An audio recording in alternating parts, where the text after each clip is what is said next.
ঝগড়া, বিবাদ, মারামারি, হানাহানি এগুলো কি কখনো প্রচারণা করে হয়?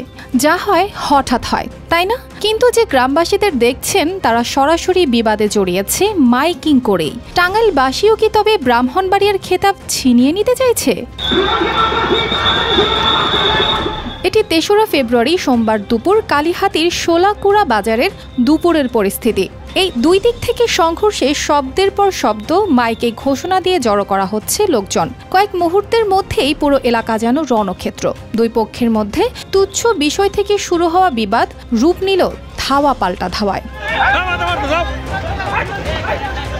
সাকরাইল ও মুলিয়া গ্রামের কয়েকজন যুবকের মধ্যে রোববার সামান্য হাতাহাতি হয়। স্থানীয়রা ভেবেছিলেন সালিশ ডাকলেই হয়তো মিটে যাবে ঝামেলা, কিন্তু বাস্তবে হলো উল্টো। সোমবার সকালেই শোলাকুড়া বাজারে সালিশ বসে। কথার লড়াই যখন তুঙ্গে, তখনই উত্তেজনা ছড়িয়ে পড়ে। ওই গ্রামের ছেলেদের সাথে একটা ঝগড়া হয়েছে। আমাকে মুলিয়া গ্রামে তারা নিয়ে আসছে যে আমরা একটু বৈশা দরবার মিটমাট করবো, আপনি একটু থাকেন, তাইকে মিটিয়ে দেন। ওর সেই উদ্দেশ্যে আমি আসছি। আসার পরে একটু আলাপ আলোচনা করতেছি। আলাপ আলোচনার এক পর্যায়ে দেখলাম যে ওই সাকরাইলের কয়েকজন ছেলে আইসা উত্তেজিতভাবে কথাবার্তা বলা শুরু করলো বাইরের থেকে। মুলিয়ার ছেলেবেলারা যারা ছিল তারাও একটু উত্তেজিত হইল। এই বসুন্ধরা ডায়াপেন্ট এখন আরো উন্নত।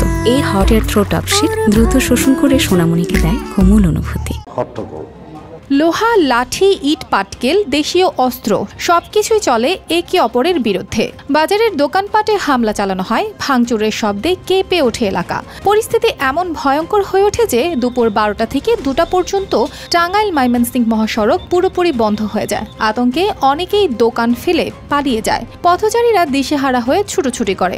সংঘর্ষে উভয় পক্ষের অন্তত 15 জন আহত হয়, কয়েকজনকে হাসপাতালে নেওয়া হয়েছে।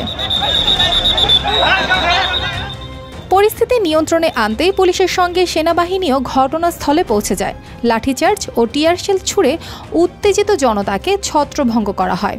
এসে প্রথমত তাদেরকে বুঝাইতে চেষ্টা করি, এক পক্ষকে বুঝায় পিছনের দিন আর অন্য পক্ষকে আবার সামনে আগে আসে। এগুলোকে আমাদের কন্ট্রোল রুমের মাধ্যমে আবার পুলিশের ফোর্স বৃদ্ধি পায়, সেনাবাহিনীর টিম আসে। আসার পর আমরা 12টা থেকে চলতে থাকা, মানে থেমে চলতে থাকা গণ্ডগোলটা 2টার সময় পুরোপুরি নিয়ন্ত্রণে আসে।